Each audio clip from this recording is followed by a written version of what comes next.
Sean, That's a little pitch. how old are you? 17.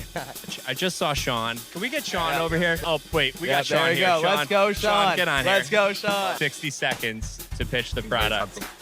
Here you go. Here we have a 17-year-old doing lemonade, but CPG. I think is the ultimate entrepreneur story.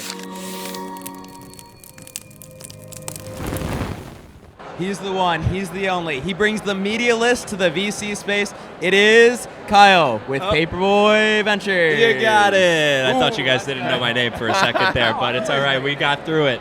No. I always Hey, everybody.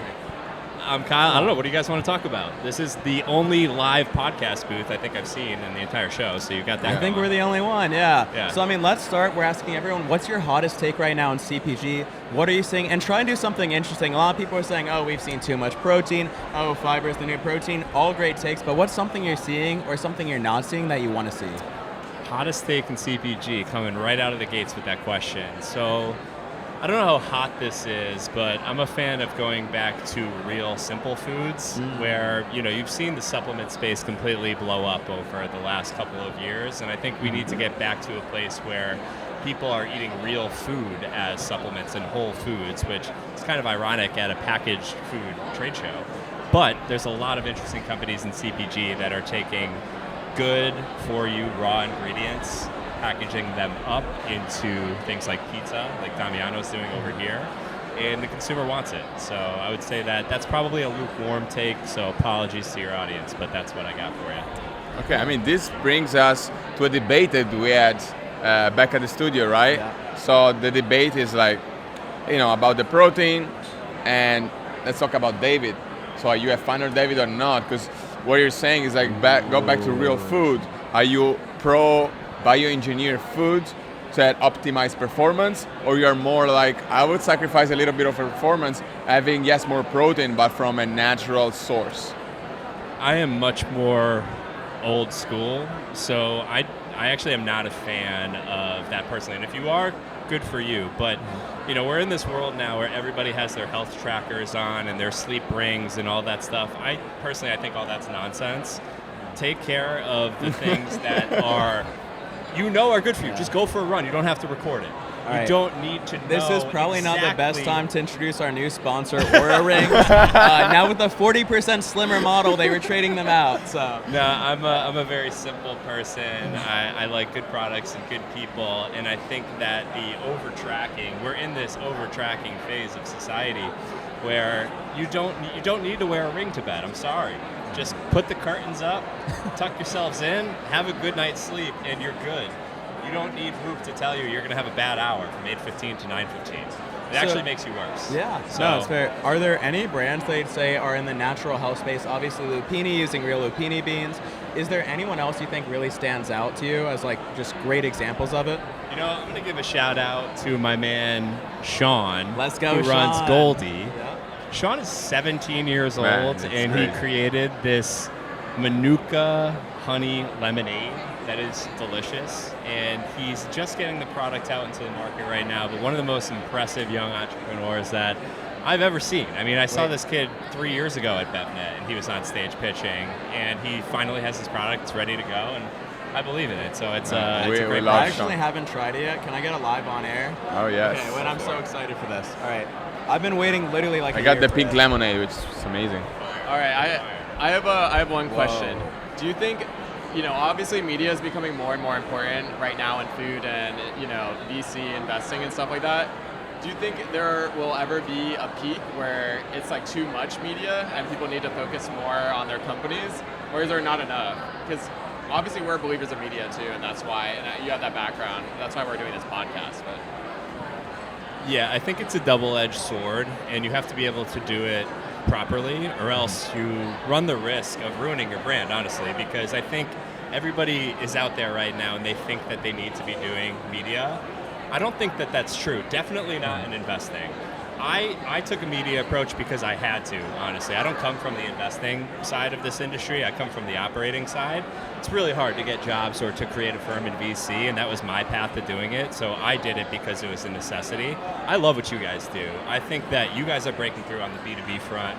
Your film incredible idea. There's people packed we're in the Lupini booth. I'm sitting here doing a podcast in the Lupini booth. Probably wouldn't have happened if you guys didn't have any of this around you. So I think you guys need to keep doubling, tripling down on what you're doing. Like, truthfully, it's different, and you can break through. Think about where all of the retail buyers are spending time. They're on LinkedIn. They're paying attention to stuff like this. So to me, I think it's great what you guys are doing, but you have to be good at it, or else you run the risk of really throwing your brand underwater. Yeah, I think one thing we've talked about too is this idea so many people build out this personal brand, right? And they focus so much on their identity of the product, is their association of, oh, I'm hustling, oh, I'm building this. We fall on a trope of, oh, we're best friends who are making his mom's brand. He's like, oh, I'm Italian, I'm making pizza. So there are elements that there are sort of typesets, but it does feel like too many people focus on their story rather than the product story and how you build into it as the consumer relates to it. You have to be thinking about your audience and what your product does for your audience, and sell less on benefits and more on the transformation of what happens to your audience when they have your product. Speaking of which, I just saw Sean. Can we get Sean over here? Let's get Sean. Let's get Sean. Let's get Sean. We missed them. We missed them. I'm calling him up right now. We're going to have him on, but I'm calling him up right now. We got to make this happen. All right. Is there, it's an age-old question, a lot of debate. Is there such a thing as bad PR? Yes, absolutely. Okay, I have another question. So you were talking about still the debate, natural and stuff. Obviously, you have a venture fund. Do your fund invest based on also what you like, or is like, oh, this brand is killing it by it's doing a bioengineered product from ingredient from Mars, but it's killing it, so we're going to invest in it? It's definitely a balance. It's not my personal preference. So when I raised this first fund, we got Sean here. Go. Sean, Let's go, Sean. Get on here. Let's go, Sean. Look at this man with his own product. Good stuff. We're going to talk about less. We're going to talk about You're less in a podcast interesting now. things like my fund in a second. We have the one and only Sean Rosenberg. Oh, I haven't tried this one. So I you want to had try. to look at it. Come on. And Sean, So this is the half and entrepreneur half. That makes Goldie. Half and half of what? Tea? Tea and lemonade? Come on, the classic. It's the Arnold Palmer, but he doesn't have the rights All to right, it. So, Sean. yeah. We know Sean. it. Oh, shit. Terrible. Sean, we're going to Oh, give wow. you 60 seconds to pitch the Very product. subtle. Here you go. All right, Yeah. let's go. So Goldie, it's a better for you lemonade made with Manuka honey. The reason why I started this, I wanted to make Manuka honey more fun, accessible for people to have access to its benefits every single day. I got inspired to do this while I discovered Manuka honey during COVID for its immune supporting benefits. I started taking a spoonful of it every single day since COVID. But it's sticky, it's messy, and it's $50 for a jar. So I wanted to put it into a drink and a lemonade, the first drink of its kind with Manuka honey. And so here we are, we got 4 flavors: classic lemonade, pink lemonade, half and half, and raspberry half and half. They're all sweet and oily with honey. There's no stevia or cane sugar or monk fruit. And there's a full serving of Manuka in every can. So Sean, that's a little pitch. how old are you? 17. 17. Man, So I think this is a peak American dream. Like, when I came to America, in Italy we don't have this entrepreneurship thing. And obviously you start young doing a lemonade stand. Yes, sir. Here we have a 17-year-old taking it to the next level, doing lemonade but CPG. I think is the ultimate entrepreneur story, right? And Sean, you're not only take your age aside. What you're doing is very smart. It's on trend. You're following. There's a lot of honey. Honey is blowing up in just about every category right now, especially Manuka, and I haven't seen it brought into lemonade like this. So congratulations, man. Well done. Well done. yeah. What's the next step? Thanks, Rob. Oh wait, yeah. Let's get next step for him first. Next step, just do the first production run. So, we good? Yeah, it's loud. Gotta go There you sell go. some There you cans go. now. You got it. There you go. There we go. Stuff. What do you say? Start saying stuff. You're good. All right, I'm good. Yeah. Yeah. All right. All right, go sell some cans. Gotta sell some cans. Yeah, first production run is done. We just did MLQ run of 12,000 cans. Get as much feedback as possible, as much people to try the product, and then let's go from there. So I gotta start raising. You're gonna start raising? Yeah. So Investors, Guys, watch you're the out. kind They of might be deal looking you at get. you. If you hear this, reach out. Sean at drinkgoldie.com. I'd love to chat. Yeah. Good Let's stuff, go. Sean. Thanks for helping. Appreciate you having me on. Let's go. Yes, We'll sir. sneak it. Gotta make it work. Yes, Good sir. man. All right, we're gonna bring Jack back in the studio over here. Come I'm on gonna in. I'm gonna give my Go. change. We're finishing I'm gonna up give the change to my co-founder All right. Alessandro, and I'm gonna go around the booth. Okay, let's do it. So for those who don't know at Matthew home, Lontano, Alessandro perché is Damiano's questo co-founder. We're going to have Jack hop into the studio. We are hectic, we're live here, and let's get into some investor convo. Sure. So where did we leave off? So you were talking about raising your fund and the approach from media going over into the investing side, since Right. you had the operator background. Yes, and you were asking me about, is it personally, do I look at the products and think of, is it a personal favorite of mine if I invest? I'd say that's only part of the equation. I do sample all of the products and the brands that we invest in because, not for personal preference, but to understand what the experience is like and what is the quality, what is the unboxing experience, because I think that regardless of your personal preference, that matters and that shows up in who is creating the brand and the universe around that brand.